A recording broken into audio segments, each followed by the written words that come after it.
Good morning. Nice day today. Wow. Temperature is on track to be mid 80s, maybe up to 87 degrees. Beautiful sunny day. Certainly the last day that from start to finish, for the most part, will be comfortable. I realize 87 degrees for some people is considered uncomfortable, but for the most part, today's the day to still get outdoors and do things that you won't want to be doing in the middle of the heat. So, nothing new to report in terms of this.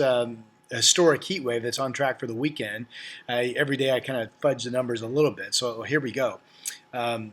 95 degrees tomorrow. So mid 90s on Friday. That will be the return of the hot weather. It will also become the fifth 90-something degree day of June that we've had so far this year. Saturday up into the 100s. And it's Saturday, Sunday, Monday that the National Weather Service has this excessive heat warning out for basically all inland areas away from the coast, except for, of course, the high mountain peaks. But even at government camp over the weekend on Sunday, mid-90s look to be possible. Even along the Oregon coast, 90-degree temperatures on Sunday look to be a pretty good bet. So Sunday is the day that the east wind flow for our area of the Willamette Valley and the coast and up through southwest Washington. Sunday is the day that the east wind flow looks to be the most dominant, and that's important because that will shut off any marine influence. That should bring sunshine and the hot weather actually to the coast that I mentioned.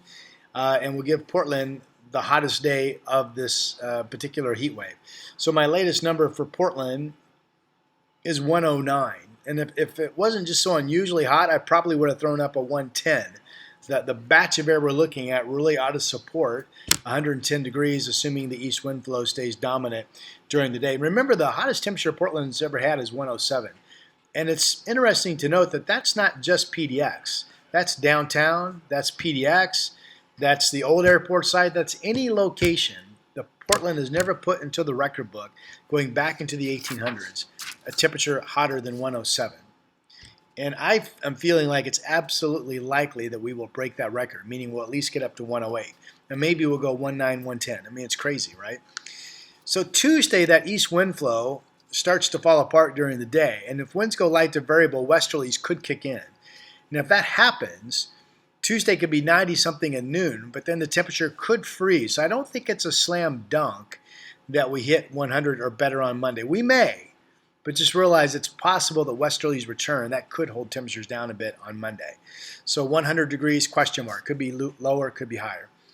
Tuesday, pretty full confidence that we will be back into a cooler westerly flow. That's why the temperature is down to 93, and all computer modeling seems to support that.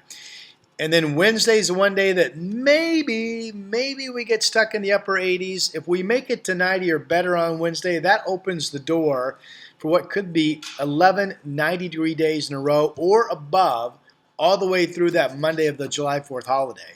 That would be 11 in a row, and that would be, by one day, would become the longest stretch of 90-degree heat all time in the record books. And it does appear, I wrote this down, let's see here. Tuesday, July 6th is the first day that looks reasonable. The temperatures may only be in the mid-80s and the heat wave would be over, okay? So we're looking at that. What else do I want to say? Just that, I've posted some things under my weather headlines. I invite you to look at that.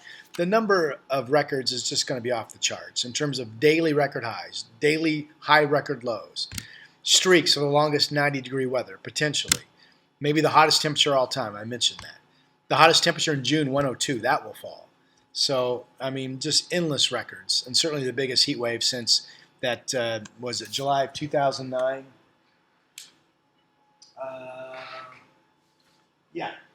And by the way, sorry, while I'm talking, the heat wave of July 2009 went 103, 106, 106. And then it had 90s after that. But wow, okay. I'll talk to you soon.